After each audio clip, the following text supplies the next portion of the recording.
Nah terus ada nggak bukti aliran dana ke Anies misalnya?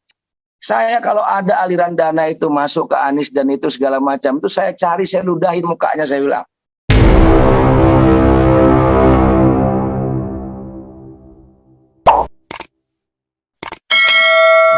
Assalamualaikum warahmatullahi wabarakatuh. Apa kabar Anda semua? Semoga dalam keadaan sehat walafiat.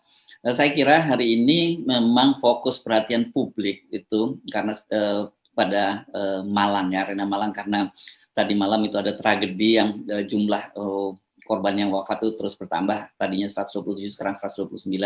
Kita ucapkan duka cita dan belasungkawa kepada Pak Arema, supporternya dan keluarga di Malang dan juga olahraga Indonesia. Tapi ada satu soal yang saya kira, soal politik yang ini justru akan sangat menentukan bagaimana masa depan Indonesia. Saya kira ini berkaitan dengan berita yang kemarin dilansir oleh majalah Tempo, yakni upaya operasi politik dan operasi hukum yang dilakukan oleh Ketua KPK untuk menggagalkan pencapresan Anies Baswedan dengan menetapkan sebagai tersangka dalam Formula E. Dan soal ini sebenarnya sudah berkali-kali kami bahas di Forum News Network juga bersama dengan Bung Rocky Gerung. Nah, sekarang saya akan mengajak Anda untuk ngobrol dengan seorang aktivis kolaborasi warga Jakarta, tapi juga seorang politisi Golkar, namanya Bung Andi Sinulinga. Assalamualaikum. Waalaikumsalam, Man Hersu. Apa kabar? Alhamdulillah, lama tidak basuh. Senang ini, senang diundang di channel Hersu Benu Arif Point. Ya, sebagai sahabat lama, saya tentu saja mengikuti aktivitas Anda sebagai kolaborasi warga Jakarta gitu ya. Anda mungkin bisa jelaskan sedikit ya, apa sih ini yang dilakukan oleh kolaborasi warga Jakarta ini? Jadi gini Mas Hersu, saya itu termasuk yang sering protes sama Anies dan tim-timnya tuh. Jadi waktu awal saya tahu sikap Anda selalu di mana-mana tukang protes. Jadi sampai ada, kalau lihat tuh di acara Bang Karni dulu masih ada Karni di ALC itu ada mengapa Anies dibully itu ya kan? Iya. Saya kok melihat orang ini kok dibully kok nggak ada perlawanan gitu dari dari teman-teman tuh. Nah ada beberapa teman-teman saya undang, saya tanya kenapa, dia bilang sudahlah, kita kan mau kerja, selalu istilahnya itu kita mau kerja, nanti kita tunjukkan dengan prestasi kerja di akhir gitu. Nah saya nggak ngerti juga itu kenapa gitu. Terus kalau pakai bahasa kawan-kawan sebagian, kita kerja on the track kok, nanti kan yang penting itu di ujung nanti mereka lihat hasilnya. Jadi 5 tahun kerja itu ngukurnya harus 5 tahun gitu ya dengan pendekatan. Tapi saya bilang begini sama mereka, nggak bisa. Ini bukan kerja-kerja yang bisa diukur dengan skripsi, kemudian nanti pada saat sidang, kemudian diukur, oh ini summa cum laude gitu, yang ditentukan oleh beberapa orang ahli. Nah ini kan diukur oleh publik. Jadi kalau semua orang menyerang nggak ada perlawanan dianggap ini lemah gitu-gitu. Jadi tanpa mereka tahu sebenarnya, saya bilang sama teman-teman sebagian gitu yang kawan-kawan itu, kita pikir nih. Jadi intinya sebenarnya kita ini, saya baru aja nih aktif di sosial media. Nah jadi saya baru aktif itu tahun 2000 awal-awal COVID tuh. Memang ada COVID tuh ada hikmahnya juga.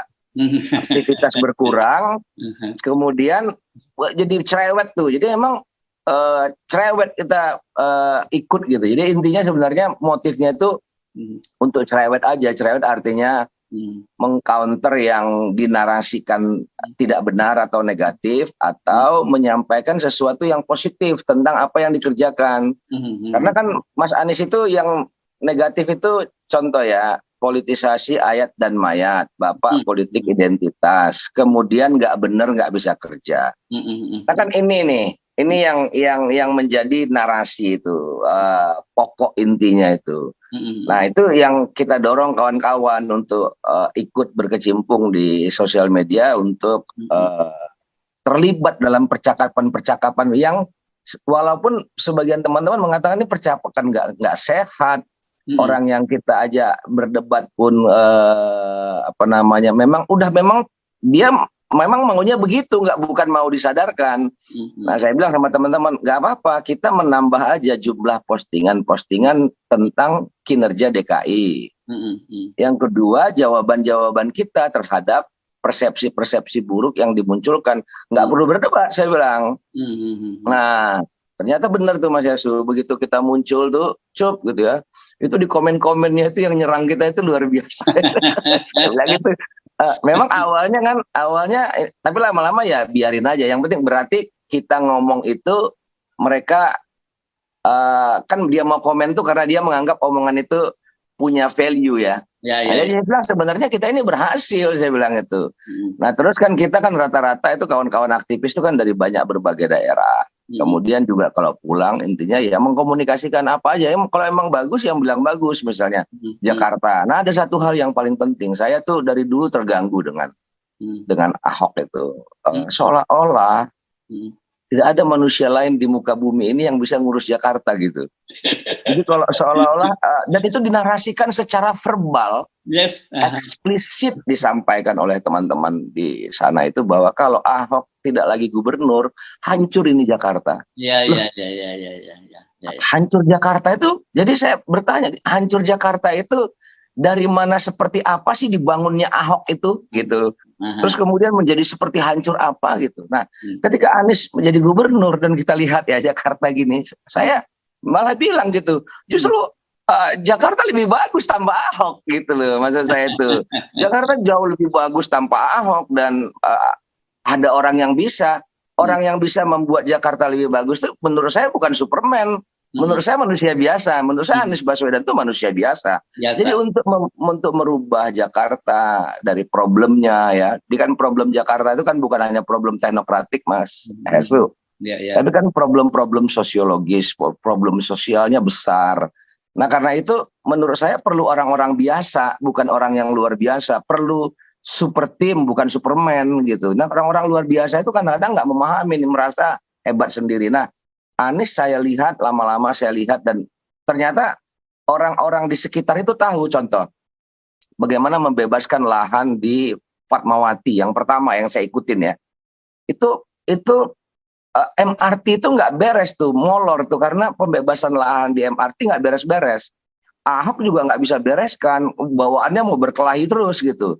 Nah begitu Anies diajak ngomong baik-baik, Pak Mahes itu kalau nggak salah saya namanya, dan kawan-kawan itu, bahkan mereka sendiri yang bongkar itu. Ini awal-awal dulu ya, waktu dia baru terpilih jadi gubernur, Sandiaga Uno ya. Baru terpilih. Jadi masuk 2018, beliau sama Sandi datang ke sana, bicara sama Pak Mahes, baik-baik.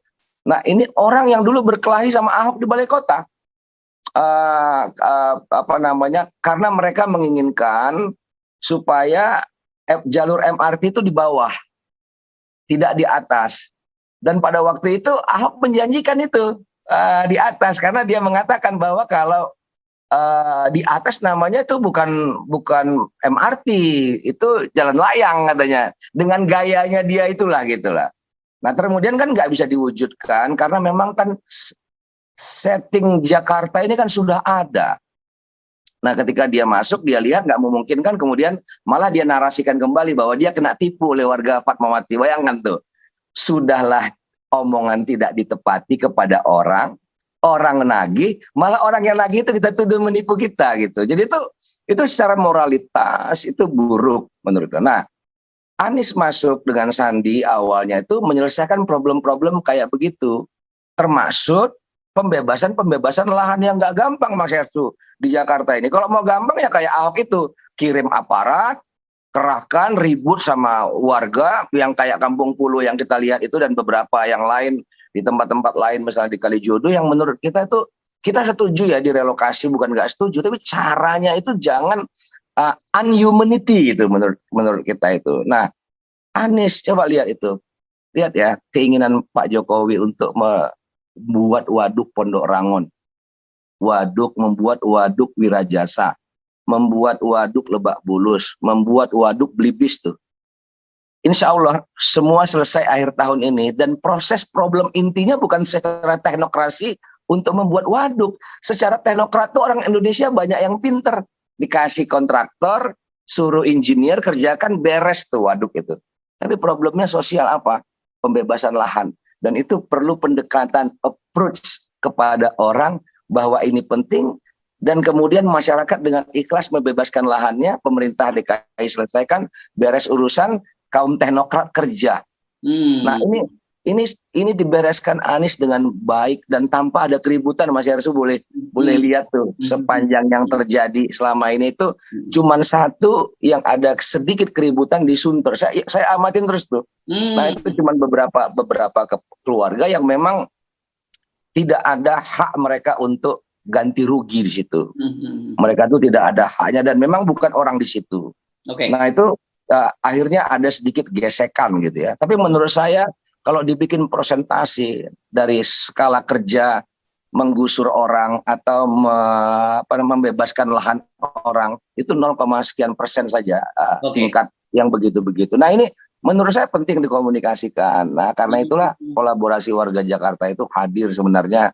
Ya sumbang mulut lah sebenarnya, atau sumbang jari, sumbang jempol. Ya seperti awal pembicaraan tadi kan saya kenal betul Anda ini kan orang yang tidak segan untuk bicara, mengkritik secara terbuka bahkan terhadap teman gitu ketika nggak benar gitu ya. Tapi saya jadi terheran-heran ketika mengikuti Anda di media sosial nggak terlalu aktif, tapi kan pendapat Anda banyak dikutip oleh media. Kok kawan ini tiba-tiba memuji seorang Anies gitu. Jadi saya agak heran. Udah ada yang berubah nih pada kawan ini kan gitu. Iya, saya kritik Anies, ya boleh dicek sama beliau itu. Bagaimana saya termasuk yang kok kayak gini gitu ya gitu dalam soal sikap menghadapi respon. Nah ternyata ada satu hal yang saya belajar juga sebenarnya. Jadi kita ini kan proses terus ya, learning by doing, kita ini nggak pernah selesai berproses. Jadi saya ternyata memang belum mampu melihat mana noise mana voice. Nah jadi noise yang selama ini saya dengar, saya nggak verify itu bahwa itu adalah sesuatu yang tidak perlu didengar, bukan voice. Saya menganggap itu voice aja itu. Nah, ternyata itu ya bunyi-bunyi, kalau istilah Rocky Gerung itu bunyi-bunyi gitu, yang nggak perlu direspon kakafoni, gitu. Kakafoni, bunyi-bunyi yang kacau lah gitu, yang tidak, bukan simfoni. Jadi kakafoni bukan simfoni ini namanya ya gitu. Iya, kira-kira begitu. Nah, jadi akhirnya saya sadar juga, oh ternyata itu perlu ditiru ya, bentuk kedewasaan. Mungkin menurut saya Anies lebih dewasa lah gitu dalam memahami dan lebih cermat, mungkin karena dia scholar yang lebih baik daripada saya, dia bisa melihat oh ini voice, ini suara perlu didengar, kalau noise ya kita harus abaikan. Nah itu yang saya kritik ya awal-awal, tapi lama-lama saya belajar sama dia. Nah terus yang kedua, saya nggak bisa menutup mata, Mas. Saya ini coba tes deh ke para psikolog tuh, banyak orang bilang itu saya cenderung perfeksionis tuh. Nah cenderung perfeksionis itu mencari yang sempurna, walaupun kan nggak mungkin tuh sebenarnya itu. Jadi kalau misalnya kinerja Anies itu nggak bagus, waduh, kita juga berkawan sama dia, malu kita berkawan sama dia. Justru saya sekarang ini dari sekian banyak saya bangga dengan teman-teman gitu ya. Saya bangga itu punya teman, bisa kenal sama orang, dia kenal saya baik, yang menurut saya pantas diceritakan tuh. Ya, oke. Tapi Anda bukan tim sukses ya? Bukan. Saya sama sekali tidak. Dan saya harus omongin di sini nih soal itu ya. Jadi ada satu teman itu ada di komisaris BUMD. Minta CV saya, Mas Yarsu. Saya nggak usah sebut namanya karena bisa saya sebut kalau dia nanti izin gitu ya. Kalau dia mendengar ini dia izin satu saat gitu. Tapi ini kan spontan nih, kita nggak ada ngomong nih. Saya nggak sebut namanya. Untuk apa? Sebagai komisaris di tempatnya dia macam-macam gitu. Udah kalau nama lu diusulkan udah pasti tuh Anies nggak bakalan tolak. Mas Yarsu sampai hari ini nggak saya kirim. Kemudian orangnya tanya-tanya kenapa. Saya bilang nggak bisa. Saya kalau di situ nanti nggak bebas ngomong, saya bilang gitu. Nanti saya dibilang inilah komisaris ini pantas lah menerima bayaran lah, beginilah segala macam. Sementara saya nggak di situ pun orang ngomongin itu. Oh, menerima Rp1.000 lah per cuitan itu kan macam tuh kan tuduhan-tuduhan yang tuh saya bilang tadi noise itu. Tapi menurut saya saya jauh lebih merasa punya punya kepercayaan diri dengan tidak ada di situ itu. Karena itu saya tolak dengan halus dengan tidak memberikan itu CV saya itu untuk Oke. di sana itu gitu. Jadi Oke. Jadi nggak. begitu ya, balik lagi tadi. Jadi sikap Anda ini betul-betul karena merasa Anda, oh ternyata ada juga ya teman gue yang punya kerja dan bagus dan itu layak dititipkan pada orang lain, tapi kok di persepsi publik itu banyak sekali noise-nya gitu ya.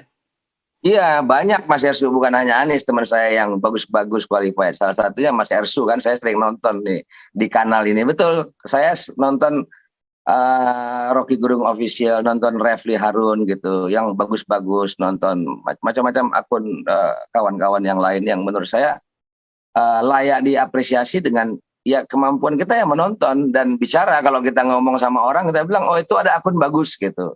Nah sama kan kayak Anies itu misalnya, kita, oh itu dia bagus tuh. Jadi kita bisa jelaskan dengan percaya diri, saya lah secara pribadi, saya bisa jelaskan tuh cara apa yang diajarkan oleh Anies itu. Pertama adalah bagaimana memimpin sebuah instansi yang besar yang namanya pemerintahan. Itu rapi sekali Mas, coba perhatikan gimana kalau dia mau seperti Ahok, marah-marahin anak buah gitu, acting drama gitu, itu bukan pekerjaan susah. Pekerjaan yang paling gampang adalah menerima pujian kalau pekerjaan pemerintahan kita bagus. Yang kedua, kalau masyarakat menilai jelek, salahkan orang lain, anak buah. Itu pekerjaan paling mudah, gitu. Tapi yang sulit itu adalah mengorganisir, memberikan semua tupoksinya dengan jelas, dikontrol, diarahkan jelas arahnya mau kemana, itu jelas. Kerja, kalaupun ada proses peneguran, itu lewat controlling itu yang nggak perlu diumbar ke publik. Dan coba lihat, makanya kita lihat banyak sekali hal-hal yang tiba-tiba jadi aja di Jakarta. Kesannya seolah-olah kayak sulap gitu, tapi bukan sebenarnya tiba-tiba jadi, karena memang tidak dipamerkan dulu. Kalau dulu kan polanya groundbreaking dulu, groundbreaking sama termasuk JIS itu. Coba bayangkan tuh groundbreakingnya dari zaman Foke, dari periode Pak Jokowi, di sampai Jarot di groundbreaking, bayangkan tuh, gitu ya. Maksud saya tuh Anies ya jadi aja gitu. Sudah selesai baru dipamerkan. Sama kayak Kota Tua Jakarta. Saya terus terang, saya exciting sekali lihat kayak begitu. Sama, oke.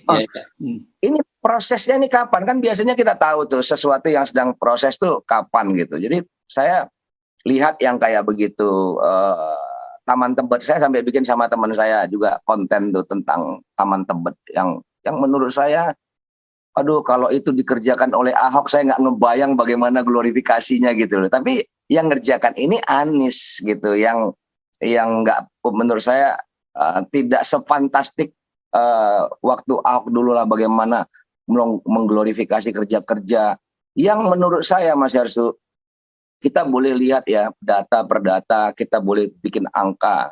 Coba sebut, ada nggak satu waduk yang dibangun Ahok, waduk baru ya. Jadi waduk di Jakarta ini kan ada dua. Waduk yang sudah existing itu harus konsisten dikeruk, kemudian direvitalisasi menjadi taman yang indah, menjadi ruang terbuka. Kayak waduk Pluit yang dibikin Pak Jokowi dan waduk Ria Rio. Itu waduk yang sudah existing tuh. Sudah ada, sudah lama itu. Nah ada waduk-waduk baru yang dibutuhkan untuk menangkap air itu.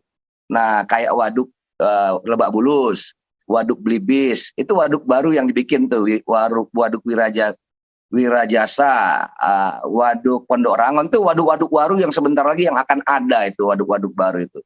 Coba dalam konteks penanggulangan banjir misalnya, untuk tampungan air, debit air, sebut satu yang Ahok bangun. Ini bukti Mas, itu bukti. Nah kemudian pelebaran lebar sungai, itu kita lihat di di Mampang, di Cawang, di yang jalur Cawang, sama yang di Jakarta, di daerah Jakarta Selatan tuh. Ini Ciliwung ya, yang Cawang dia? Ya Ciliwung, dilebarkan itu kan, dilebarkan Mas. Itu kan juga pembebasan lahan. Itu nggak ada ribut-ribut yang berarti itu, dan nggak ada heboh-heboh. Nah kan memang tugas DKI itu kan membebaskan lahan, itu problemnya. Setelah pembebasan lahan, baru pemerintah pusat masuk untuk melakukan pekerjaan yang dinamakan dengan istilah normalisasi. memasang set pile itu. Ya, jadi normalisasi kali itu adalah dilebarkan kemudian memasang set pile. Pelebarannya pembebasan lahan masyarakat dikerjakan DKI, yang masang set pile-nya itu Kementerian PUPR. Jadi bukan pemerintah DKI itu. Jadi kalau misalnya normalisasi itu adalah kolaborasi pemerintah DKI dengan pemerintah pusat. Karena sungai itu yang punya pemerintah pusat, Mas. Sungai 13 sungai di Jakarta itu yang punya pemerintah pusat, bukan daerah yang punya. Nah, tapi untuk menatanya, pemerintah daerah dibebankan kerja untuk mengeluarkan tenaga dan biaya pembebasan lahan. Tuh. Jadi emang unik nih, asetnya milik pusat, tapi pekerjaannya dikerjakan oleh pemerintah daerah. Tuh. Oke. Ya. Gitu. Jadi latar belakang ini rupanya yang membuat Anda dalam tanda petik kemudian menjadi jatuh cinta lah kepada Anies Baswedan gitu, dan Anda merasa ini ada orang kerja bagus, dihajar, dibully sana sini kok diem saja, dan kemudian Anda bersama teman-teman kemudian mencoba menjadi penyeimbang. Ya itu aja motifnya. Kira-kira, ya? Ya Mas Argo, intinya kita perlu bela lah Anies, gitu aja intinya sebenarnya. Kita perlu bela dan perlu bantu. Jadi bela itu artinya kalau orang ngomong jelek tentang dia, kalau memang itu benar jelek, saya kira kan nggak ada juga dasar kita untuk menyatakannya bagus tuh. Tapi kalau dibilang jelek, dia nggak jelek, menurut saya harus diluruskan. Itu nggak boleh. Misalnya contoh yang paling menggema, tapi lama-lama kan sudah hilang tuh. Jadi hitungan saya pertama, secara isu orang kan zaman sekarang mudah verifikasi, lihat kasus bla bla bla bla. Nah saya stressing tuh soal politisasi ayat dan mayat. Kalau kita lihat data, yang mempolitisasi ayat dan mayat itu, khususnya mempolitisasi mayat Ibu Hindun, adalah mereka-mereka yang terus mempersoalkan itu. Orangnya sudah meninggal, kita doakan orangnya dapat tempat yang baik di alam sana. Tapi terus orang ini dipolitisasi untuk kepentingan mendegradasi popularitas Anies. Jadi sebenarnya mereka yang mempolitisir mayat-mayat ini. Nah yang kedua, fakta menunjukkan bahwa keterangan kepolisian tidak ada penolakan terhadap menyalatkan mayat Ibu Hindun. Nah yang ketiga, yang menyolatkan, yang menguburkan tuh kawan-kawan dari PKS dan Gerindra, itu ambulannya ada dan bisa di browsing semua di media itu. Justru yang teriak-teriak itu yang tidak melakukan apa-apa terhadap jenazah itu. Kalau mereka merasa bahwa itu adalah pendukung mereka, ya kan? Mereka aja yang ngurus jenazahnya. Enggak, Mas. Yang ngurus jenazahnya itu adalah pendukung-pendukung Anies Baswedan dari PKS dan Gerindra. Dan Anies bikin surat ada di media itu, kalau tidak ada yang mau sholatkan, kalau benar itu karena politik, saya yang sholatkan. Tapi kan kita nggak pernah tahu ini ceritanya ini karena politik atau apa, nggak pernah tahu, tiba-tiba dijustifikasi. Sama dengan tuduhan jahat yang dilancarkan Denny Siregar. Kalau Anies jadi gubernur, Jakarta akan seperti Suriah. Anies akan mensuriahkan Jakarta gitu ya. Maksud saya tuh aduh ngeri. Kita kan paham, Mareharsi juga paham politik lah sejarah ini. Kita pernah banyak sekali kekelaman yang terjadi, pertempuran bersenjata ya. PRRI, Permesta, DITII sampai PKI ya. Itu kan konflik politik bersenjata. Ya enggak kayak Suriah itulah gitu loh. Maksudnya itu kita ini orang Indonesia itu apa namanya ya? Ya kadang-kadang amok ribut, tapi kadang-kadang bisa nangis-nangis berangkulan bagus lagi gitu ya. Jadi itu apa namanya secara sosiologi saya nggak paham, mungkin Rocky Gerung bisa menjelaskan ya itu. Jadi kita gampang marah, gampang ngamuk gitu. Tapi kalau gampang juga dipicu secara emosional untuk tarik lagi, mengendurkan rasa kebersamaan itu lagi. Nah, walaupun kita nggak ingin kejadian-kejadian konflik-konflik fisik ya yang sudah pernah kita lewatin itu, dan kecenderungan masyarakat kita semakin dewasa. Nah, tapi kan akhirnya kita lihat Mas Yarsu, Jakarta justru damai, justru teman-teman, saudara-saudara kita yang dari non-muslim itu ada yang sampai berlinangan air mata.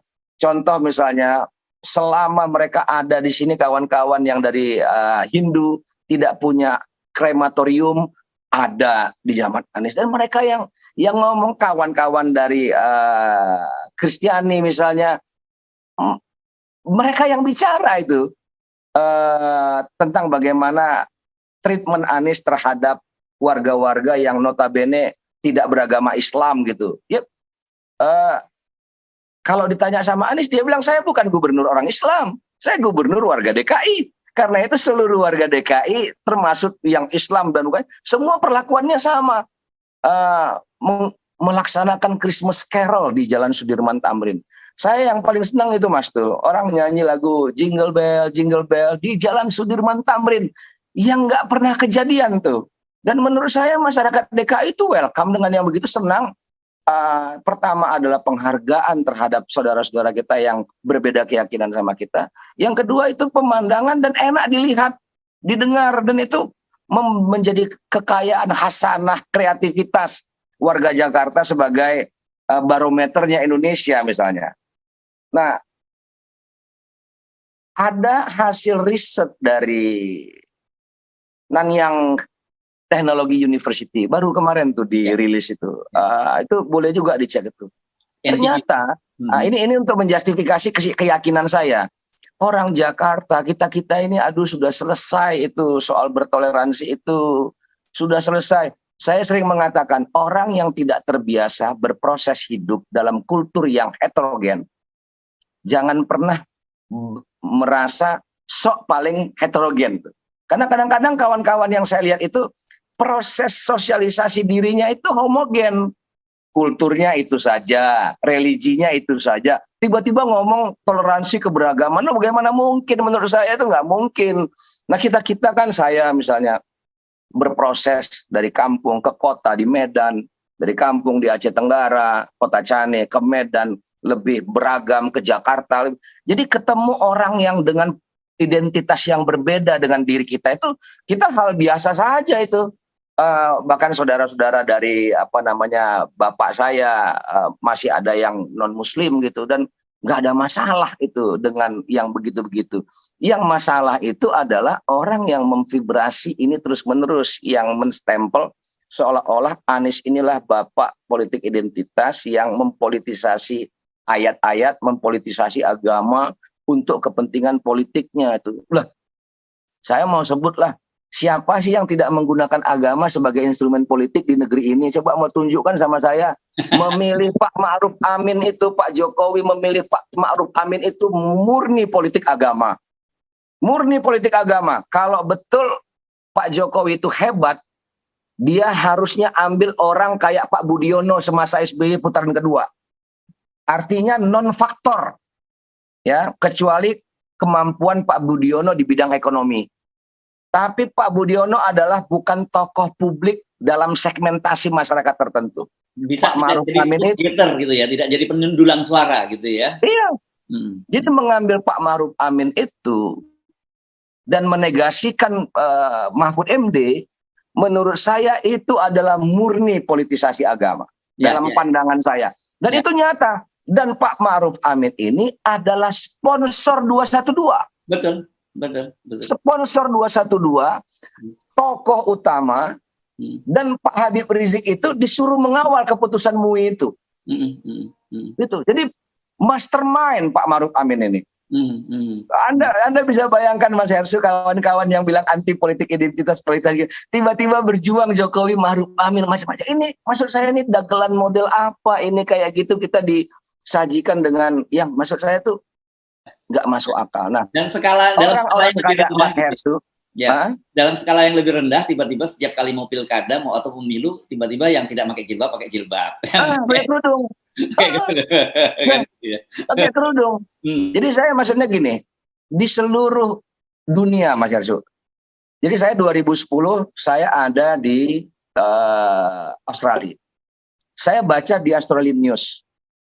Julia Gillard pada waktu itu, Julia Gillard, untuk proses mau running to the PM Amerika atau untuk Amerika Australia, dia declare bahwa dia adalah ateis. Loh, itu kan menghebohkan. Kenapa? Rata-rata itu yang politisi Australia nih Mas, bukan Indonesia. Itu kan datang ke gereja-gereja tuh. Gitu, bayangkan itu datang gereja-gereja. Loh, pakem itu dilawan oleh Julia Gillard. Nah, hebat sekali kan tentu Julia Gillard ini berani melawan pakem, artinya menghilangkan potensi suara yang untuk mendukung partainya gitu misalnya. Ternyata itu juga bukan tanpa perhitungan gitu. Rupanya berdasarkan survei di Australian News, sudah lebih 17% warga Australia yang ateis, terjadi penambahan. Dan itu pasar itu. Jadi pasar politik. Jadi itu juga nggak bisa dihindarin yang kayak gitu itu. Jadi bukan dia mau melepaskan politisasi agama itu, tidak. Lo bagaimana mungkin, gini deh saya mau katakan, waktu Obama jadi calon presiden, dia dituduh keluarganya keluarga Islam, bapaknya Islam. Itu nyata di Amerika itu. Obama harus klarifikasi itu Amerika, Mas. Ya, itu Amerika. Itu Obama yang notabene non Muslim. Bayangkan kalau Hersu Benda Arif calon presiden di Amerika. Yang persoalan bukan orang Amerikanya, yang persoalan Mas Hersu kenapa jadi calon presiden di Amerika gitu loh. Ini yang saya bilang. Jadi yang persoalan inilah selalu yang dibela-bela. Makanya saya selalu kencang, Mas. Terus terang kalau untuk itu saya apapun siap untuk supaya isu itu, narasi itu diklarifikasi. Ya, politik identitas ya. Sekarang orang-orang seperti kayak latah aja semua nyebut politik identitas. Mana mungkin kita meninggalkan politik identitas dalam negara seperti kita ini kan gitu. Justru kita harus punya identitas. Nasionalisme yang digaungkan kawan-kawan itu identitas politik itu. Jadi ada yang lucu, saya marah dengan teman-teman di Golkar misalnya. Contoh ya, saya ngomong di Golkar misalnya di partai saya. Ada aktivis perempuan bicara soal supaya jangan politik identitas macam-macam. 2 hari kemudian dia bicara kepentingan politik perempuan. Saya bilang, saya maksudnya itu sebelum Anda ngomong tentang politik identitas tuh Anda paham nggak in general gitu ya, apa itu politik identitas? Dia nggak tahu politik perempuan itu, politik gender itu politik identitas gitu loh. Orang-orang LGBT berkumpul macam-macam untuk memperjuangkan kepentingannya, itu kepentingan politik identitas gitu loh. Dan itu menjadi latar belakang panjang sejarah politik dunia, Mas Yarsu. Termasuk perjuangan kaum kulit hitam misalnya. Ya dari ketertindasan, ya mereka memunculkan identitas mereka untuk memperjuangkan ketertindasan yang mereka alami gitu. Bahkan di Amerika pun gitu ya, saya menjelaskan sedikit ya, bahkan di Amerika kan dulu dikenal namanya yang WASH, White, Anglo-Saxon, and Protestant. Kan selalu begitu kan sebenarnya, baru aja Joe Biden Katolik gitu ya. Obama kulit hitam, kan itu baru kan sebenarnya. Benar Mas, gitu. Sekarang itu kan soal apa namanya itu ya, ada zaman ada bahasanya, ada zaman ada narasinya. Jadi kawan-kawan ini terlalu melebar. Jadi kalau jangan mempolitisasi agama, saya setuju ya. Tapi itu kan sulit. Kenapa? Kadarnya di mana? Di mana sih kita bisa meletakkan ini politisasi agama, ini bukan politisasi agama?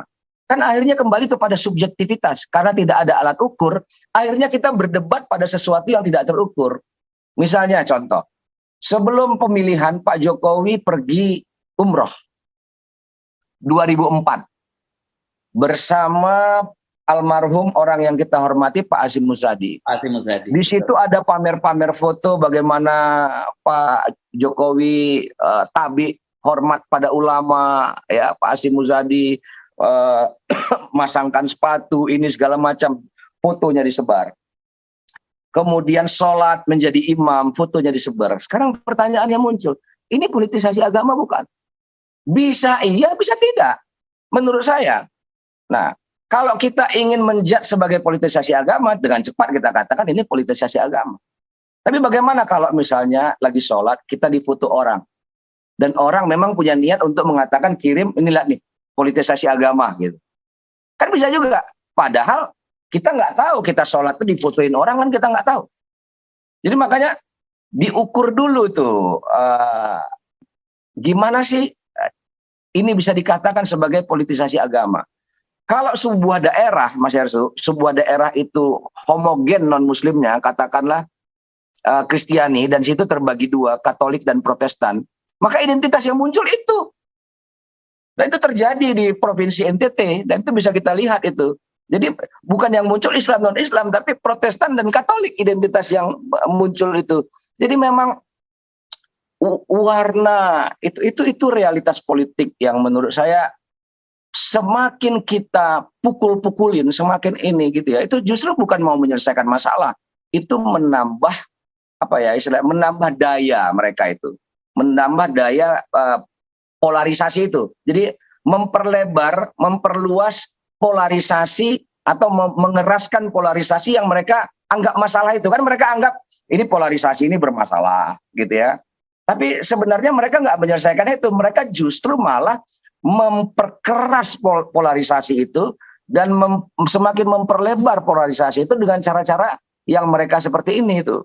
Nah, saya dulu pernah bilang itu, Ahok mengatakan rumah Pancasila itu baru selesai dibangun, baru Pancasila itu oke kalau ada non-Muslim seperti dia jadi presiden di Republik ini. Ya, itu menurut saya itu kesimpulan yang luar biasa itu menurut saya itu. Jadi seolah-olah kita ini nggak Pancasilais kalau Ahok belum jadi presiden gitu. Jadi itu kan apa ya, maksud saya stigmatisasi kayak begitu itu tidak produktif disajikan ke muka publik. Nah, itu harus diklarifikasi. Sepanjang dia tidak klarifikasi, saya akan ngomong terus Mas Yarsu soal kayak begini-begini itu. Oke, clear. Jadi posisinya jelas ya. Posisinya jelas karena saya akan tanya topik yang sekarang sedang hangat yang saya tadi sebut soal operasi-operasi politik untuk menggagalkan Anies ini dengan berbagai macam cara. Bahkan institusi negara yang harusnya independen seperti KPK itu juga terlibat dalam soal ini. Ya. Ya, jadi ya silakan. Ini yang paling seru. Saya sebelum berita itu keluar, kebetulan 1 hari sebelumnya ketemu salah satu wartawan senior Tempo. Menceritakan, dia nggak ceritakan, dia akan bikin laput, mereka akan laput macam-macam dan Anies akan ditersangkakan. Saya masih ngotot waktu itu, saya bilang, gimana caranya mentersangkakan Anies? Coba di mana? Saya masih membantah dia. Saya nggak tahu hasilnya kayak gini nih, ada keluar kayak begini. Gimana? Dibilang korupsi, BPK menyatakan tidak ada kerugian negara dan BPK memberikan rekomendasi untuk bahwa itu layak, cuman tidak boleh menambah APBD lagi dan itu sudah dikerjakan dan jalan. Jadi dasar kerugian negara kan audit BPK. Yang kedua dikatakan maladministratif. Kalau maladministratif kan harusnya ada rekognisi dari ombudsman dong harusnya kan. Nah, maladministratif terus KPK itu dasarnya apa? Nah, kalau maladministratif, yang menentukan Formula E itu bukan hanya gubernur. Dia bukan pakai pergub, tapi itu pakai perda. Artinya disetujui oleh DPR juga. Jadi DPR dan pemerintah daerah menyetujui pelaksanaan Formula E. Nah, terus ini mau dihabisin semua yang anggota DPR-nya semua. Nah, terus ada nggak bukti aliran dana ke Anies misalnya? Saya bilang begitu. Saya kira itu semua nggak ada. Saya kalau ada aliran dana itu masuk ke Anies dan itu segala macam itu saya cari, saya ludahin mukanya, saya bilang. Itu kalau memang dia sehina itu gitu ya. Tiba-tiba besok 2 hari kemudian gitu, heboh berita dan saya baca gitu. Rupanya kawan-kawan Tempo itu sudah kemana-mana melihat itu. Nah, saya ya gimana ya, kalau ini Tempo pernah salah, tapi 99% laporan Tempo itu saya percaya. Gitu ya. Ada Tempo yang juga bermasalah. Ini sumber-sumber Tempo itu saya tahu dia punya sumber-sumber banyak di polisian, di KPK, bahkan di partai-partai politik dia punya sumber-sumber banyak dan mereka pandai. Memang kan Mas Yarsu sebagai mantan wartawan paham nih kan, kalau kita lihat Tempo dulu dalam soal investigasi itu menurut saya tidak ada duanya lah di Republik ini, mereka jago. Ya, sekarang masih wartawan, masih terus jadi wartawan. Iya. Oke, lanjut. Dengan zamannya nih FNN Group, FNN. Jadi saya baca itu, tapi terus terang saya meyakini yang saya baca itu. Kenapa saya yakin? Karena dari dulu saya termasuk yang terganggu dengan track record Firly.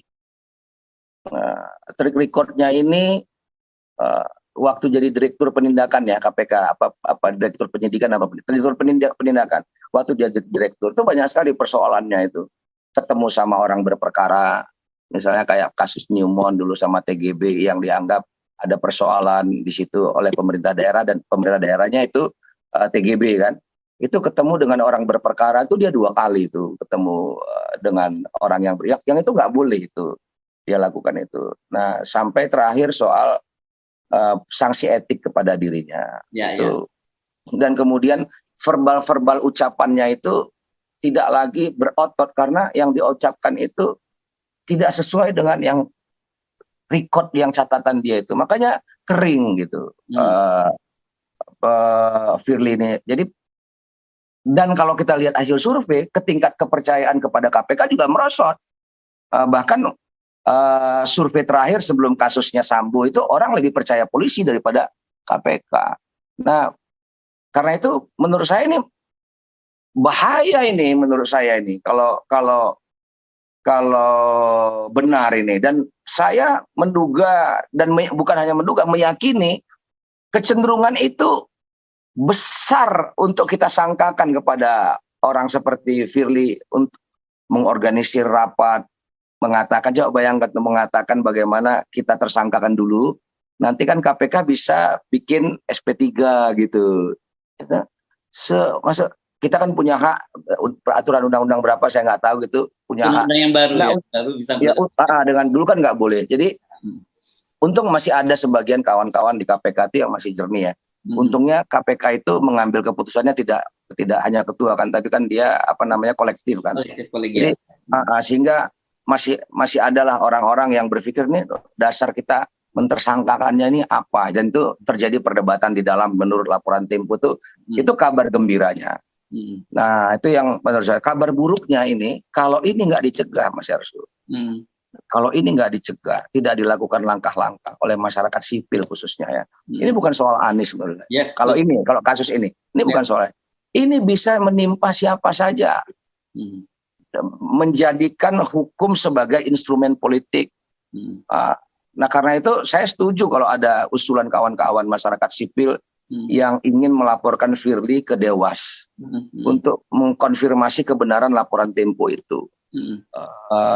Menyelidiki apakah benar ada rapat itu.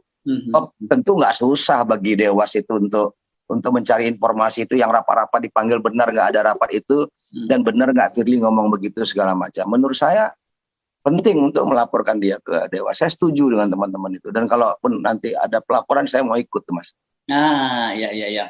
Jadi ini karena ini saya kira praktek yang sangat buruk ya, bagaimana dalam situasi seperti ini kemudian menggunakan instrumen itu untuk kepentingan-kepentingan politik yang sebenarnya di bawah permukaan itu banyak terjadi kan. Tapi karena ini udah dibongkar ke publik, kita melihatnya jadi secara transparan kan gitu. Ya. Sudah, aduh, yang menurut saya nggak pantas-pantas lah menurut saya. Anies ya mungkin ya saya sangka baik ya, mudah-mudahan ini cara alam untuk memang membesarkan dia gitu. Atau memang harus lewat kayak gini dia supaya lebih besar. Tapi lepas dari subjektivitas saya itu, saya menganggap bahwa langkah KPK terhadap Anies, terhadap kasus Formula E itu sudah berlebihan. Waktu kawan kita Ubaidillah melaporkan anaknya Pak Jokowi, jangankan diperiksa atau ini dipanggil aja enggak gitu, dimintain klarifikasi aja tidak. Kemudian dinyatakan sudah tidak ada masalah, tidak layak untuk ditindaklanjutin gitu ya. Itu nggak pernah ada klarifikasi. Ini ada tuduhan nih, kan kira-kira kayak kemarin tuh Anies kenapa dipanggil sih diundang? Kita bukan panggil Anies, kita undang untuk klarifikasi. Ya kalau diundang diklarifikasi ya jelaskan aja gitu segala macam, kan sama ini. Jadi ada kasusnya kurang lebih sama, ada rumors gitu tentang korupsi, tapi treatmentnya berbeda. Nah dan ini kan terjadi di pandangan mata kita ini nggak apa ya Mas Arsul, menurut saya ini pandangan yang umum. Kemarin Ibu Putri ditahan, gitu ya. Mungkin karena tekanan publik sudah luar biasa atau bagaimana saya nggak tahu. Tapi kan sebelumnya terjadi juga kesenjangan treatment, alasan anak. Nah sementara ada orang lain lagi yang kelas di bawah lagi itu menyusuin anak di rutan, bahkan keluar melahirkan balik lagi ke rutan gitu. Dan perlakuan-perlakuan yang diskriminatif dan tidak adil itu yang menurut saya jadi persoalan di negeri ini. Yes. Dan itu dilakukan secara terbuka, kasat mata oleh banyak aparatur penegak hukum kita. Ya. Saya termasuk orang yang sangat berkeyakinan, yakin seyakin-yakinnya apabila aparatur penegak hukum kita benar, maka benarlah republik ini. Yes, oke. Jadi contohnya di mana yang paling dekat? Kita contoh negara tetangga kita Singapura aja lah. Bagaimana kredibilitas kepolisian mereka gitu. Jadi kalau aparatur penegak hukumnya benar, benar republik, dan aparatur penegak hukum ini adalah under control presiden. Jadi saya nggak mau besok misalnya mengatakan begini, presiden tidak boleh ikut campur ini segala macam, nggak bisa. Ketika presiden mengatakan dalam kampanye dia menjamin penegakan hukum, maka dia harus intervensi karena itu alatnya. Itu alatnya, Mas. Tapi diintervensi itu apa?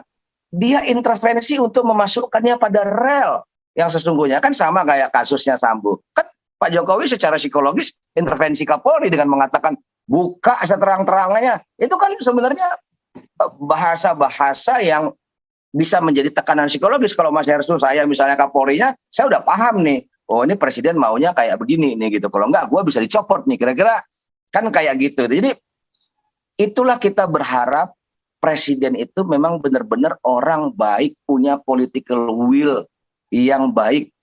Ya. Punya itu yang kita harapkan, itu jalan pada relnya itu. Ya. Itu memang dibutuhkan sosok pemimpin, itu kan dibutuhkan untuk itu. Ya. Dan prosesnya harus baik ya. Untuk mendapatkan seorang yang baik itu prosesnya pasti juga harus baik kan. Iya Mas. Maksudnya prosesnya harus baik. Memang kita nggak bisa dapat ya dalam. Saya tetap mengatakan bahwa saya percaya nggak mungkin lah Indonesia dapat pemimpin yang luar biasa sangat gitu. Pasti juga nggak jauh-jauh dari warna masyarakatnya. Yes. Tapi tanda-tanda itu nampak, Mas Hersul. Tapi tanda-tanda akan dapat pemimpin yang baik itu nampak. Kenapa? Juga bertambahnya orang-orang baik di masyarakat itu. Ya. Bertambahnya orang-orang yang peduli dan peka terhadap realitas di masyarakat. Coba Anda bayangkan, Mas Hersul ya. Saya kemarin lihat ada tweetan mencelan Najwa Shihab tuh. Karena Najwa Shihab melaporkan ke polisi terkait peretasan tim narasi mereka itu. Nah, terus kemudian ngapain lapor polisi? Lapor siapa kayak gitu? Bukannya polisi itu buruk di mata Najwa macam-macam gitu. Saya bilang kan, nah ini kerangka berpikir ini, kerangka yang dia meletakkan urusan negara itu pakai emosi. Jadi kawan-kawan ini, saya nggak tahu sekolahnya di mana nih mereka ini, gitu ya. Berproses dalam dunia kegiatan aktivisme di mana penyelenggara negara itu nggak boleh punya hati.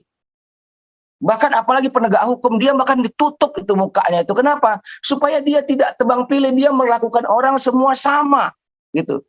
Bahaya sekali kalau aparatur penyelenggara negara, khususnya aparat penegak hukum, tersinggung. Loh, nanti ada orang yang benar layak ditolong, negara memutuskan dia untuk menolong itu, tapi karena ketersinggungan dia nggak tolong tuh, dia abaikan tuh perintah negara yang tertuang dalam undang-undang itu. Nah itu bahaya sekali kerangka pikir yang kayak model begini-begini, dan orang-orang kayak begitu, Mas Hersul, itu saya bilang tuh pelan-pelan harus sudah mulai disadarkan tuh. Dan saya lihat kecenderungannya, bahkan kemarin dari pihaknya ada keterangan saya baca di Republika Online, Ade Armando mengakui banyak teman-temannya berpindah ke Anies gitu misalnya. Iya. Dia akuin tuh. Tapi kan yang jeleknya tetap lagi-lagi bagi saya, Ade Armando itu faktor negatifnya tuh sudah determinan pada dirinya. Sehingga keberpindahan orang itu dia kasih penjelasan. Ada kawan-kawan yang susah karena dibayar, karena uang di situ banyak gitu ya. Maksud saya itu bagaimana ceritanya uang di Anies banyak. Uang banyak itu ya di rejimnya Pak Jokowi lah, yang bela-belain Pak Jokowi lah, punya resources negara yang demikian besar gimana. Kalau enggak dari mana sih orang seperti Ade Armando bisa punya cokro di Jalan Cokro Aminoto dengan fasilitasnya, kawan-kawan juga itu kita kenal, maksudnya kok dituduhkan ke orang lain gitu, maksudnya itu kita tahu. Mas Hersul juga bisa lihat, saya sampaikan sama teman-teman, khususnya teman-teman yang investigatif reporting ya, saya bilang tuh, kalau ada kedengaran kasih tahu saya akan kejar tuh, seperti dulu saya di Golkar. ketika ada bau, misalnya waktu saya masih jadi pengurus Golkar maksudnya, sekarang masih di Golkar. Tapi dulu atau di Golkar, ketika teman-teman saya tahu ada ngambil-ngambil uang untuk terkait pilkada macam-macam, itu saya konfirmasi, walaupun pangkatnya lebih tinggi daripada saya misalnya Paham tuh. ya dengan Anda. Jadi saya bilang kasih tahu sama saya akan klarifikasi, akan saya tanya langsung, bener nggak isu ini? Yes. Saya banyak mas sama yang kayak gini itu, saya melakukan itu. Itulah kenapa waktu saya pengurus Golkar, itu saya tunjukkan pada diri saya gitu, walaupun nggak merubah banyak hal. Ini maaf ya, ini ngomong tentang diri, maksudnya bukan saya ngomong tentang diri saya kepingin orang seperti itu. Yes. Sebelum kita berjuang terhadap nilai tertentu, misalnya kita berjuang terhadap nilai keberagaman, tunjukkan dulu internalisasi diri dalam diri lu itu nampak dulu gitu loh. Kita berjuang tentang transparansi, tentang kebinekaan, tunjukkan dulu. Jangan lu ngomong sesuatu yang lu sendiri tidak contohkan, itu tuh maksud saya tuh. Jadi itu yang saya suka sebel sama teman-teman biasanya kawan itu, karena apa? Jangan omongin sesuatu yang nggak bisa kita kerjakan, jangan. Yes. Apalagi menjanjikannya, jangan. Itu saya memakai istilah orang dari Bugis Makassar itu, taruh ada taruh gaul. Senafas antara perkataan dengan perbuatan. Yes. Kalaupun nggak bisa sama persis, saya bilang sama teman-teman, kalaupun nggak bisa sama persis, ya mendekatilah, jangan jauh gitu loh, jangan jauh kata dengan perbuatan. Nah itu saya melihat kembali ke Anies ya, kembali ke Anies dekat perkataannya dengan perbuatan. Saya tidak judge dia sama kata dengan perbuatan, tapi dekat. Cukup fair dengan perbuatan gitu. Yes, cukup fair ini Bung Andi Haryanto Sinulinga. Terima kasih banyak loh ya perbincangannya ini. Lama kita nggak ngobrol, jadi ngobrol jadi panjang. Nanti kita sambung lagi perbincangan ini. Tapi makanya saya kalau Mas Hersu nggak teks, saya belum bangun mungkin jam segini kalau hari Minggu. karena saya senang diundang oleh Mas Hersu, saya pasang alarm tadi. Pasang alarm bangun tidur. Terima kasih banyak. Makasih. Salam sama Mas Rocky Gerung. Assalamualaikum.